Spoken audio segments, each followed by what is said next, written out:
4 days. That's all it took. 4 days for one player to completely change how the tennis world saw her. And then, just days later, everything flipped again. Headlines exploded.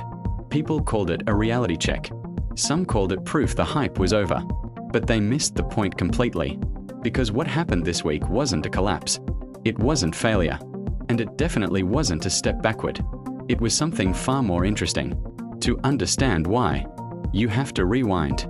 Not to the loss. Not even to the breakthrough. You have to go back to before most people even knew her name. Because the player walking into Wimbledon now is not the same player who stepped onto a grass court 10 days ago. And the scoreboard can't tell that story. Grass season in tennis is different. Everything speeds up. Points end faster. Mistakes get punished harder. There's nowhere to hide. This is where reputations are tested. And this year, one player walked into Berlin carrying something dangerous. Potential. Not results. Not expectations. Potential. The kind everyone talks about quietly. The kind people promise will become something one day. But in professional tennis, one day means nothing. You don't earn attention because coaches believe in you. You don't earn respect because practice sessions look impressive. You earn it when the lights are on. When the crowd is watching. When elite players are standing across the net. That's where everything changes. And in Berlin, everything changed. Because the draw wasn't friendly. Not even close. First came players in serious form. Then came proven winners. Then came battle-tested veterans who know how to drag young players into uncomfortable places. And somehow, Alex didn't survive. She dominated. She beat top-level competition one after another. Not with luck. Not with miracle tennis. She controlled matches. She dictated points. She made experienced players look reactive. Suddenly the questions changed. People stopped asking, "Who is she?" and started asking, "How far can she go?" That shift matters, because there's a huge difference between being talented and being feared. Before Berlin, Alex had already been building. Slowly, quietly. There were flashes. Moments where you could see something special. But flashes don't change careers. Results do. Young players live in a brutal reality. You can work for years, train every day, improve every season, and nobody notices. Until 1 week changes everything. That's exactly what Berlin became. Not because she won matches, because of who she beat.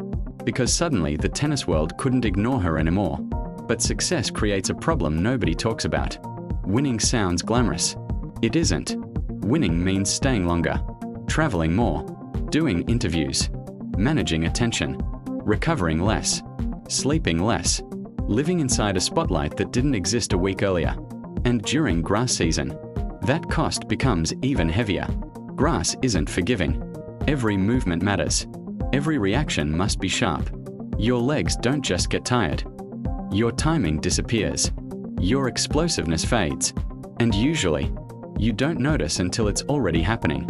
Berlin took everything. Emotionally, physically, mentally. Then came Bad Homburg. And waiting there was exactly the wrong opponent. Elise Mertens. If you don't follow tennis closely, maybe that name doesn't immediately scare you. That's what makes her dangerous. She doesn't overwhelm people. She doesn't intimidate people. She does something worse. She waits.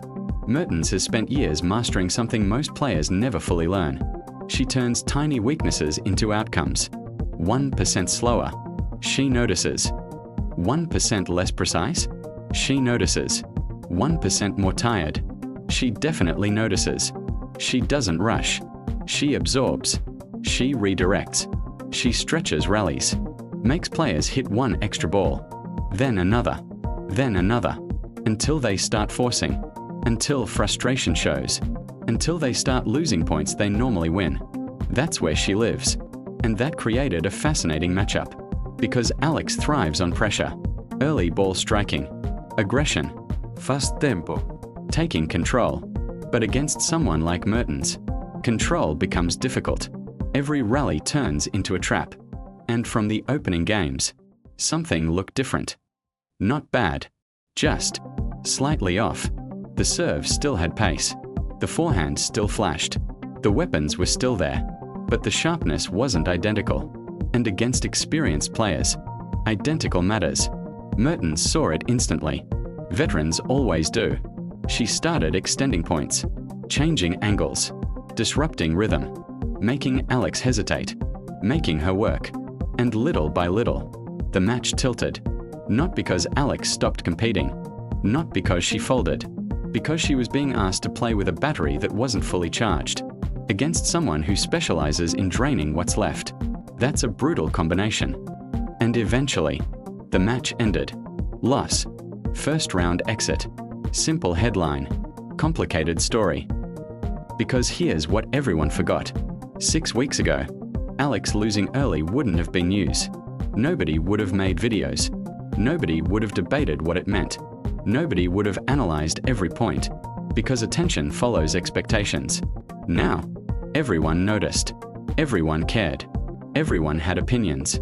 That isn't failure. That's transformation. People only obsess over your losses after they've started believing in your wins. That's the hidden reward of breakthrough moments. The scrutiny, the pressure, the expectations. Those things only arrive after relevance. Berlin changed her category. And categories matter. She isn't showing up anymore as someone who might surprise people. She's becoming someone people prepare for. That changes everything. Now the calendar moves forward. And there's only one destination that matters. Wimbledon. Different stage. Different pressure. Different atmosphere. This is where stories become real.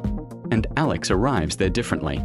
Before Berlin, opponents would study her, prepare, stay professional, but quietly feel comfortable. Now, that comfort disappears. Coaches are watching more carefully, scouting more seriously, building specific game plans, because nobody wants to become the next headline. That's respect, but it's also the next challenge. Winning after people prepare for you. That's the leap. Anyone can surprise the tour once. Champions do it repeatedly. When nobody is sleeping on them anymore. That's where careers separate. And that's the question now. Can she evolve again? But there's something important nobody can take away. The wins already happened. Those matches exist forever. Those moments matter. Because confidence changes when experience becomes proof. There's a difference between believing you can beat elite players and knowing you already have. Knowing what it feels like. Knowing you handled pressure. Knowing you stood across from champions and didn't blink. That becomes permanent. Bad Homburg didn't erase that. Nothing can. Because growth isn't linear. Momentum isn't permanent. 1 week doesn't define everything, but some weeks reveal what's possible. Berlin was one of those weeks. Maybe it was the peak. Maybe years from now people look back and say, that was the moment. Or maybe it was the beginning. Maybe that week wasn't the ceiling. Maybe it was the doorway. And that's what makes this impossible to look away from. Because right now, both outcomes still feel believable. Only one becomes reality. And very soon, the entire tennis world is going to find out. When she walks onto Wimbledon grass, she won't be carrying expectations anymore. She'll be carrying questions. Big ones, scary ones, exciting ones. Questions nobody can answer yet. Not analysts, not fans, maybe not even Alex herself. How good can she actually become? Because for the first time, the answer feels unpredictable. And that might be the most exciting thing in tennis right now. If you've been watching from the beginning, you know moments like this don't happen often. So enjoy the uncertainty. Because one way or another, we're about to find out what comes next. But there's another layer to this story. One that most people never see. Because when a player suddenly breaks through, everyone talks about confidence. Very few people talk about identity. And that's where things get interesting. Because once you prove something to the world, you also have to prove it to yourself. That sounds backwards. But athletes talk about this all the time. Getting there isn't always the hardest part. Staying there is. Before Berlin, Alex had freedom. No expectations. No pressure to justify headlines. If she played great, people were impressed. If she lost, people said she was learning. That's a comfortable place to grow. But comfort disappears after breakthrough moments. Now every match becomes different. Now people expect something. Now every opponent brings extra intensity. Now every camera stays a little longer. Now every mistake feels louder. And that's one of the strangest transitions in sports. Because externally, success looks exciting. Internally, it can feel unfamiliar. You stop asking, "Can I do this?" and start asking, "Can I keep doing this?" That's a completely different question. And there's no shortcut to answering it. Only repetition. Only experience. Only stepping back onto the court again and again until success stops feeling surprising. That's why what happened in Bad Homburg may end up being more useful than people realize. Because success teaches you what works. Loss teaches you what survives. When momentum disappears, what remains? Your habits, your mentality, your process. That's the real test. And the great players eventually learn something important. You don't carry confidence from match to match. You rebuild it every day. Think about the timeline. 1 week earlier, Alex was hunting. Now she's being hunted. That shift happens faster than people think. Opponents start paying attention. Patterns get analyzed. Weaknesses get discussed. The things that surprised people once become things people prepare for.